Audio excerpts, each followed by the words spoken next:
حضور سید عالم صلی اللہ علیہ وسلم نے نا ایک مثال بیان فرمائی اور وہ بڑی سمجھنے کی ہے۔ حضور مثالیں دیتے تھے تو کمال ہو جاتی تھی، بڑے سے بڑا ان پڑھ بندہ بھی اس کی روح تک بات اتر جاتی تھی۔ کریم محبوب علیہ السلام فرمانے لگے کہ اگر ایلوا درخت کے کچھ ٹکڑے شہد میں ڈال دیے جائیں نا تو شہد سے زیادہ میٹھی چیز کوئی نہیں ہوتی۔ تو حضور فرماتے ہیں کہ وہ ایلوا کا درخت جو ہے وہ شہد کو بھی بگاڑ دیتا ہے، اس میں کرواہٹ پیدا کر دیتا ہے، حالانکہ وہ بڑا میٹھا تھا، اپنی جگہ اس کی مٹھاس میں کوئی کسی قسم کی کمی نہیں تھی، لیکن وہ ایلوا کے درخت نے اسے بگاڑ دیا۔ اللہ کے محبوب فرماتے ہیں جس طرح ایلوا کا درخت شہد کو تباہ کر دیتا ہے نا، اس طرح حسد آدمی کے ایمان کو تباہ کر دیتا ہے۔ ایمان بڑی میٹھی چیز ہے، بڑی حسین چیز ہے، لیکن جب حسد آ گیا نا، حسد ہے کیا؟ حسد بندوں سے نہیں ہوتا، یہ سمجھ لیں۔ حسد کا مطلب، حسد کی لغوی تعریف یہ ہے کہ یہ سمجھ لینا کہ یا اللہ اسے نہیں دینا چاہیے تھا، مجھے دینا چاہیے، یہ تعریف ہے۔ تو حسد ہوتا کس سے؟ حسد دراصل بندے پہ نہیں کیا جاتا، حسد کا معنی یہ ہے کہ آپ اللہ کی تقسیم پر اعتراض کر رہے ہیں۔ آپ کا کہنا یہ ہے کہ یا اللہ یہ تقسیم ٹھیک نہیں ہوئی، معاذ اللہ یہ ادھر چلا گیا، یہ تو ادھر آنے والی چیز تھی۔ تو یہ آپ نے ڈائریکٹ جو مقابلہ شروع کیا، معاذ اللہ یہ تو آپ نے اللہ کی تقسیم کے ساتھ شروع کر دی۔ تو پھر دل میں بگاڑ آتا ہے، پھر انسان ٹوٹ پھوٹ کا شکار ہوتا ہے، پھر وہ کمزور پڑ جاتا ہے، پھر وہ ایسی باتیں کرتا ہے جو اس کے منصب کے مطابق نہیں ہوتی، کچی بات کرتا ہے، کمزور بات۔ اللہ بہتر جانتے ہیں کون سی چیز اس نے کہاں رکھنی ہے۔ رب کی حکمت پر اور اس کی دی ہوئی توفیق پر راضی رہنا ایمان کا تقاضا ہے، لیکن ہمیں تو چاہیے تقسیم اپنی مرضی کی، ادھر کیوں چلا گیا، ادھر آنا چاہیے تھا۔ بھئی آپ کو یہ کس نے حق دیا ہے؟ مالک نے جو چاہا، جب چاہا، جہاں چاہا اپنے فضل سے عطا فرمایا۔ حسد، اور پھر اس کے اگر کوئی حسد نہیں کرتا تو لالچ شروع کر دیتا ہے، وہ کہتا ہے کہ یہ جو اس کا مال ہے اس میں میرا بھی حق تھا، یہ تو مجھے ملنا چاہیے تھا۔ آپ یقین کریں کہ بندے بندوں سے کم پیار کرتے ہیں، جیبوں سے زیادہ پیار کرتے ہیں۔ اس بندے کو تو کوئی نقصان نہیں جس کے ساتھ آپ نے تعلق رکھا ہوا ہے جیب کا، لیکن آپ بڑے کمزور ہو گئے۔ آپ جب لالچ کر لیا، نفسانیت میں آ گئے تو آپ کمزور پڑ گئے۔ آپ نے مطلب کیا، آپ کا کیا خیال تھا کہ رب کی بارگاہ سے کوئی کم ملنے والا تھا جو بندوں پہ اتنی توجہ کر لی؟ حضرت بہلول دانا رحمت اللہ علیہ نے کیا خوبصورت انداز ہے، رب کریم کے بندوں کی باتیں اللہ کے لشکروں میں سے لشکر، کیا سوچ تھی، کیا نظریہ تھا، کیوں یہ لوگ اتنے مضبوط تھے، فکری طور پر مضبوط تھے، فکری طور پر۔ ہارون رشید حج کر کے واپس آ رہا ہے، حضرت بہلول دانا راستے میں بیٹھے ہیں، ملاقات ہو گئی، کہنے لگا حضور کوئی حکم ہو تو بتائیے گا۔ فرمانے لگے کوئی نہیں، تو جا اپنا کام کر۔ بادشاہ ہے، یا کسی کو کارڈ مل جائے تو وہ لوگوں کو دکھاتا پھرتا ہے، وزیر صاحب نے خود دیا ہے۔ بادشاہ وقت خود کہہ رہا حضرت کوئی حکم ہو تو، فرمایا نہیں اللہ خیر کرے گا۔ تو کہنے لگا حضور میں نے سنا ہے آپ مقروض ہیں تو بتا ہی دیتے۔ تو آپ مسکرا کے فرمانے لگے تیرا کیا خیال ہے بھلا؟ کہنے لگے حضور کس بابت؟ فرمانے لگے تیرا کیا خیال ہے کہ اللہ ہارون رشید کو دے گا اور بہلول دانا کو بھول جائے گا؟ تیرا کیا خیال ہے؟ رب کریم ہارون رشید کو تو دیتا جائے گا اور بہلول دانا کو بھول جائے گا؟ بادشاہ کہتا ہے کہ میں چکرا گیا کہ بھلا اس سوال کا کیا جواب ہے؟ تو میں نے کہا حضور رب تو بھولنے سے پاک ہے، وہ تو کسی کو نہیں بھولتا، اسے نہ اونگ آتی ہے نہ نیند آتی ہے۔ تو فرمانے لگے جا پھر اپنا کام کر، جب مناسب سمجھے گا تو بہلول کو بھی قرضے سے نجات عطا کاری دے گا۔ تو جا اپنی ڈیوٹی کر، وہ جب چاہے گا نا تو میرے قرضے دور۔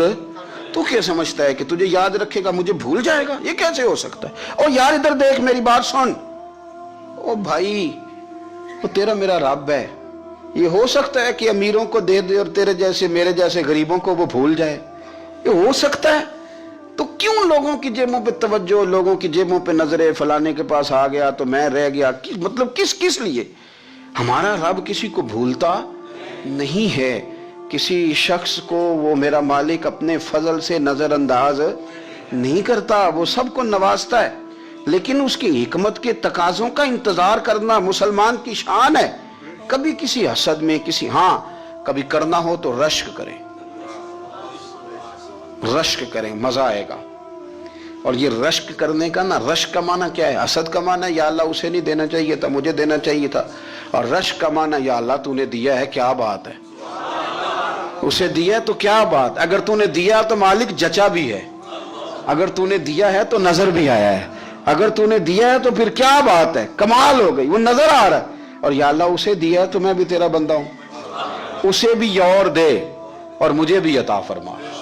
یہ رشک ہے، رشک کا نا حضور نے حکم دیا ہے، نبی پاک نے رشک کا۔ ہمارا یہ مسئلہ ہے کہ ہم نا جو کرنے والا کام ہے وہ نہیں کرتے، رشک کریں۔ بخاری مسلم میں حدیث ہے، نبی پاک صلی اللہ علیہ وسلم نے فرمایا دو بندوں پر رشک کرو، کہو کیا بات، رشک کرو دو بندوں، یا رسول اللہ کون کون سے؟ فرمایا ایک وہ مالدار جسے اللہ دولت دے اور وہ صبح بھی رب کے رستے میں خیرات کرے اور شام بھی رب کے رستے میں خیرات کرے، یہ قابل رشک ہے۔ کہو تیری کیا بات ہے بھائی، کیا تجھے اللہ نے نوازا ہے، اور اس پر رشک کرو کو یا اللہ اسے اور دے تاکہ یہ تیرے بندوں پہ اور اثار کرے اور تیرے بندوں پہ سخاوت کرے، اور اللہ اس کے فعل تصدق ہمیں بھی عطا فرما۔ اور حضور فرماتے ہیں ایک مالدار پر جو صبح و شام سخاوت کرے، اور ایک اس عالم پر جسے اللہ قرآن کا علم دے، وہ صبح بھی لوگوں کو قرآن مجید کے ترجمے تفسیریں قرآن کے درس سکھائے اور شام بھی لوگوں کو قرآن مجید کے درس عطا فرمائے، اس پر رشک کرو، کہو کیا بات ہے یار تیری، تجھے اللہ نے کتنا نوازا، قابل رشک لوگوں پر رشک کرو، ان کی تعریف کرو، ان کے لیے اچھے کلمات ادا کرو۔ معاشرے میں حسد پرموٹ ہوا ہے، اگر کبھی رشک پرموٹ ہوتا نا تو عزتیں بڑھ جاتی، محبتیں بڑھ جاتی، خلوص میں اضافہ ہوتا، لوگ ایک دوسرے کے قریب آتے۔ ہم نے کسی فضیلت والے کی فضیلت کو تسلیم کرنے سے انکار کر دیا، ہم نے کسی بڑائی والے کی بڑائی کو تسلیم کرنے سے انکار کر دیا، ہم نے حسد کیا، ہم نے لالچ کیا، ہم حریص ہوئے۔ اس کا نقصان یہ ہوا کہ لوگ ایک دوسرے کے پاس رہتے ہوئے پاس نہیں رہتے، ایک دوسرے کے ساتھ وقت گزار رہے ہوتے ہیں لیکن ان کے بارے میں رویے ان کے سخت ہوتے ہیں، لب و لہجہ تلخ ہوتا ہے، جب وہ کسی کے بارے میں بے لاگ تبصرہ پوچھا جائے تو غلط باتیں کریں۔ رشک کریں، دیکھیں نا حضرت ابو بکر صدیق رضی اللہ، حضرت عمر فاروق رضی اللہ، ساری زندگی دوڑ لگی رہی۔ حضرت عمر کہتے ہیں میں نے ساری زندگی دوڑ لگائی ہے کہ ابو بکر سے آگے گزر گئے، لیکن یہ دوڑ حسد والی نہیں، یہ رشک والی۔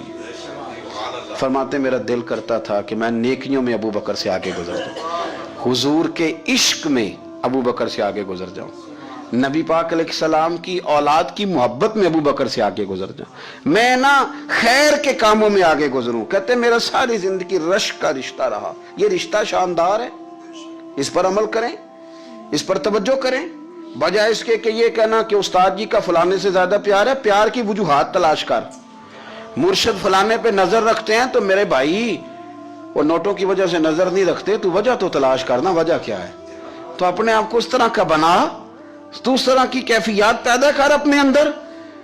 ہم کیا کرتے ہیں کہ رشک کرنے کی بجائے حسد کرتے ہیں، حسد نہیں کریں، اپنے آپ کو سنواریں، وہ رشک کی وجہ سے آپ سنوار سکتے ہیں۔ نبی پاک علیہ السلام کی پیاری زوجہ ام المومنین سیدہ عائشہ صدیقہ،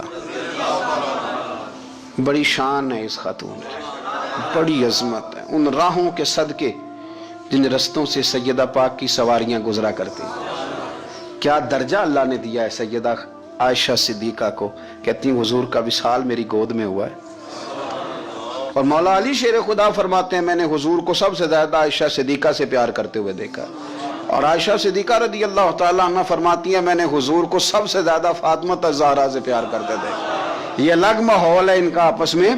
تو حضرت عائشہ صدیقہ اتنا بڑا مقام، لیکن وہ فرماتی ہیں میں نے ساری زندگی سیدہ خدیجہ الکبریٰ پر رشک کیا۔ میں نے کہا کیا بات تھی اس خاتون کی جو وصال کر گئیں، لیکن شاید کو دن خالی جاتا ہو کہ مدینے والے ان کی وفاؤں کا ذکر نہ کرتے، شاید کوئی خالی دن جاتا۔ کہتی ہے میں نے اتنا قابل رشک ماحول نہیں دیکھا۔ ایک دن حضور گھر میں گوشت لائے اور مجھ سے فرمایا عائشہ گوشت پکاؤ، تو میں اسے صاف کرنے لگی تو حضور فرمانے لگے شوربہ ذرا زیادہ کرنا۔ تو میں نے عرض کی حضور کیا کچھ مہمان آئیں گے گھر میں؟ تو فرمایا نہیں عائشہ، مدینہ منورہ میں نا مجھے پتہ چلا ہے خدیجہ الکبریٰ کی کچھ سہیلیاں آئی ہیں، تو شوربہ بنا، میں انہیں پہنچاؤں گا، خدیجہ کی سہیلیوں کو۔